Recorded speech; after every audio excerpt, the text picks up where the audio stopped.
இஸ்ரேலுக்குள் நாங்கள் நுழைவோம் என துருக்கி பகிரங்கமாக எச்சரிக்கை விடுத்துள்ளது உலகளவில் பரபரப்பை ஏற்படுத்தியது. ஹமாஸின் அக்டோபர் 7ஆம் தேதி நடந்த தாக்குதலை தொடர்ந்து இஸ்ரேல் கடந்த 3 ஆண்டுகளுக்கு முன்னர் காசாவின் மீது படையெடுத்தது. அப்போது இஸ்ரேலுக்கு பல நாடுகளும் கண்டனம் தெரிவித்தன. அந்த வகையில் துருக்கியும் இஸ்ரேலுக்கு கடும் கண்டனத்தை பதிவு செய்தது. அதோடு இஸ்ரேலின் ஈரான் மீதான தாக்குதலையும் கடுமையாக துருக்கி விமர்சித்தது.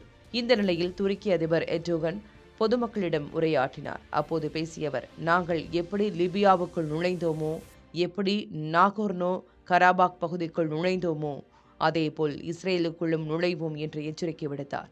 மேலும், நாம் வலிமையாக இருந்தால் இஸ்ரேல் பாலஸ்தீனத்திற்கு எதிராக இதுபோன்ற முட்டாள்தனமான காரியங்களை செய்திருக்க முடியாது என்றும், சர்வதேச அளவில் போர் நிறுத்தத்திற்காக எடுக்கப்படும் அனைத்து முயற்சிகளையும் இஸ்ரேல் திட்டமிட்டு சீர்குலைத்து வருகிறது என்றும் விமர்சித்திருக்கிறார்.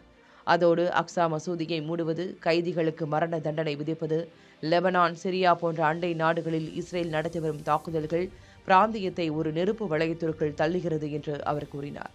நாட்டோவில் உறுப்பினராக இருக்கும் துருக்கி அந்த பகுதியிலேயே மிகப்பெரிய இராணுவத்தை வைத்துள்ள நாடாக திகழ்ந்து வருகிறது. அப்படி ஒரு நாட்டின் இந்த விமர்சனம் உலகளவில் பெரும் பரபரப்பை ஏற்படுத்தியது. கடந்த காலங்களில் லிபியா மற்றும் அசர்பைஜான் உள்நாட்டு விவகாரத்தில் ஒரு தரப்புக்கு ஆதரவாக துருக்கி ட்ரோன்களை அனுப்பி வெற்றிகளை பெற்றிருப்பதால் அதே பாணியை இஸ்ரேல் விவகாரத்திலும் பயன்படுத்தலாம் என்று கூறப்படுகிறது.